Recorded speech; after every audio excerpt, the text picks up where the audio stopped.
Welcome to my YouTube channel Lakshya study point. दोस्तों आज हमारा टॉपिक है इनकम टैक्स एक्ट 1961 में सेक्शन 10। दोस्तों आज हम पढ़ेंगे सेक्शन 10। Section 10 agriculture income.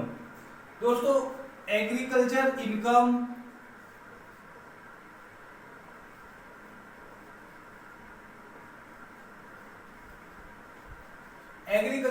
दोस्तों एग्रीकल्चर इनकम एग्जेम्प्ट इनकम मानी जाती है, कर मुक्त इनकम मानी जाती है। तो एग्रीकल्चर इनकम एग्जेम्प्ट, बट इसके कुछ एक्सेप्शन है, अपवाद है जो हम देखेंगे, जो है रूल 7A, 7B और रूल 8। इसके अंतर्गत वो इनकम आती है जो कुछ परसेंटेज उनका टैक्स फ्री होता है, कुछ परसेंटेज टैक्स पेयर होता है। तो हम वो देखेंगे कि वो कितना परसेंट कौन कौन सा रूल होता है। देखिए दोस्तों, सबसे पहले रूल 7A, इसके अंतर्गत दोस्तों रबड़ की जो हमारा इनकम होती है तो उसको दो पार्ट में डिवाइड किया जाता है। एक होता है एग्रीकल्चर इनकम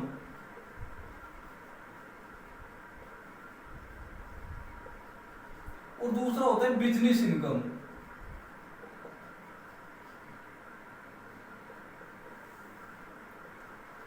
तो दोस्तों रबर के केस में हमेशा ये माना जाता है, जो हमारा इनकम टैक्स एक्ट 1961 में लिखा हुआ है कि रबर के केस में एग्रीकल्चर इनकम को 65% माना जाएगा और 35% बिजनेस इनकम मानी जाएगी। तो दोस्तों 65% पे टैक्स नहीं लगेगा और 35% पे टैक्स लगेगा। अब दोस्तों बात करते हैं रूल 7B।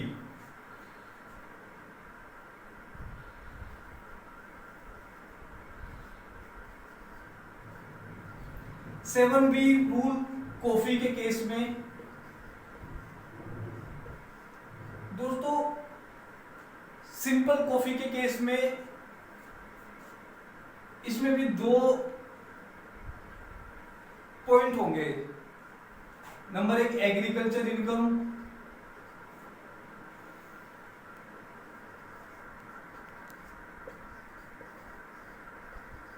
दूसरा बिजनेस इनकम।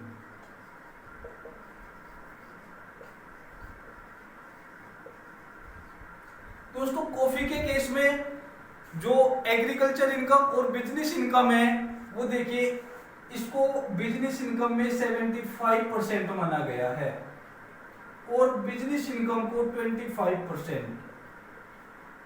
देखिए दोस्तों, कॉफी के केस में एग्रीकल्चर इनकम 75%, बिजनेस इनकम 25%, यानी कि टैक्स जो पे होगा वो 25% इनकम पे पे होगा। इसका एक और पॉइंट होता है कि अगर हम कॉफी को रोस्टेड एंड ग्राउंडेड भी करते हैं तो उस पे क्या केस बनता है। तो दोस्तों कॉफी के केस में अगर हम कॉफी को रोस्टेड एंड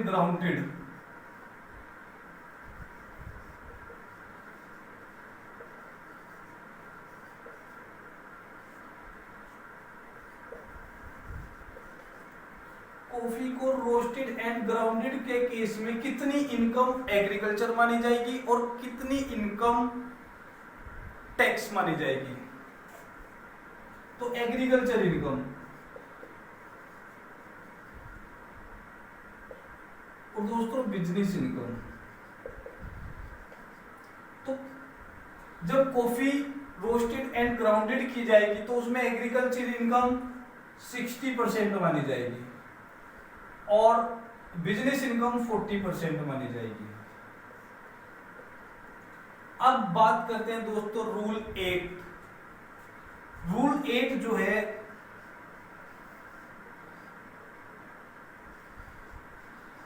वो आता है टी, चाय के केस में।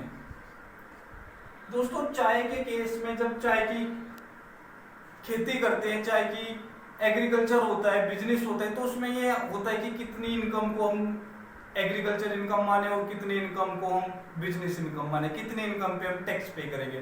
तो रूल 8A चाय के केस में कहता है कि एग्रीकल्चर इनकम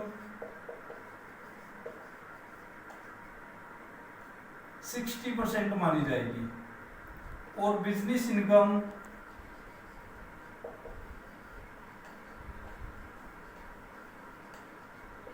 40% मानी जाएगी।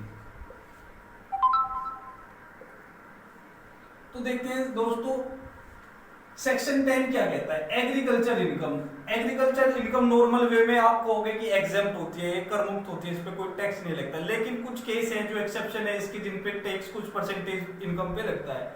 जो है 7A, रूल 7A रबड़ का केस है, उसमें एग्रीकल्चर इनकम 65% मानी जाएगी, बिजनेस इनकम 35% मानी जाएगी, यानी कि जो टैक्स पे होगा वो 35% पे होगा।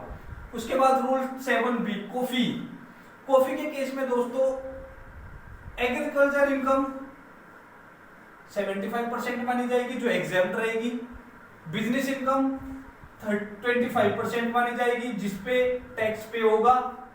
उसके बाद अगर हम कॉफी को रोस्टेड एंड ग्राउंडेड भी करते हैं, उसको पैकिंग वैकिंग करके बेचते हैं बाजार में, तो उस पे एग्रीकल्चर इनकम 60% मानी जाएगी और बिजनेस इनकम 40% मानी जाएगी, 40% पे टैक्स पे होगा।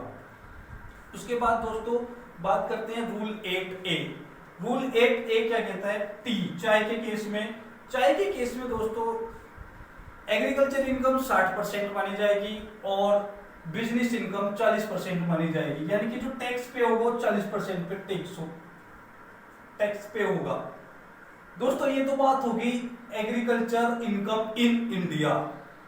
दोस्तों एग्रीकल्चर इन इंडिया जो होती है वो एग्जेम्प्ट होती है नॉर्मल वे में, इन केस को छोड़ के। और जो agriculture in outside India, outside India से जो एग्रीकल्चर इनकम आती है वो फुल्ली टैक्स पेयर होती है, उस पे पूरी इनकम पे टैक्स लगता है।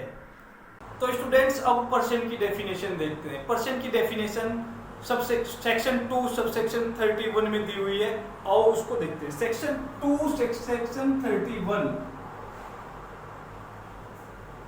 सबसेक्शन 31 में पर्सन की डेफिनेशन दी हुई है। दोस्तों पर्सन में सबसे पहले आता है इंडिविजुअल, इंडिविजुअल यानी व्यक्ति, इंडिविजुअल फर्स्ट आता है। उसके बाद आता है दूसरा HUF। HUF की फुल फॉर्म होती है हिंदू अनडिवाइडेड फैमिली।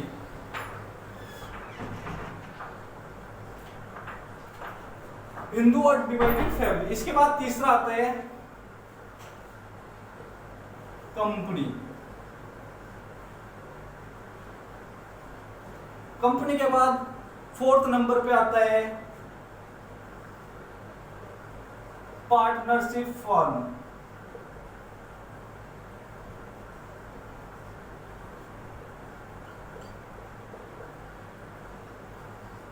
साझेदारी। उसके बाद 5वें नंबर पे आता है दोस्तों AOP BOI। इसकी फुल फॉर्म होती है association of person body of individual, यानी व्यक्तियों का समूह, व्यक्तियों का ग्रुप। उसके बाद 6th नंबर पे आता है लोकल अथॉरिटी। लोकल अथॉरिटी दोस्तों, लोकल अथॉरिटी में नगर निगम, जैसे नगर पंचायत होती है, नगर निगम होते हैं, इन सब जैसे सभी लोकल अथॉरिटी में आते हैं। उसके बाद 7 नंबर पे आता है आर्टिफिशियल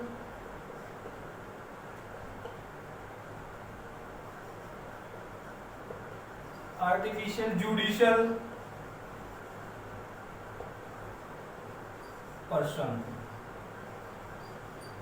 दोस्तों ये जो आर्टिकल जुडिशियल पर्सन है, इसमें हमारी यूनिवर्सिटीज, कॉलेजेस ये सब आते हैं। दोस्तों इनका अपना individual, HUF, company, partnership firm, AOP, BOI, local authority, article judicial person, इनका सबका एक अपना अलग अलग रेजिडेंशियल स्टेटस होता है। दोस्तों टैक्स पे करने से पहले या टैक्स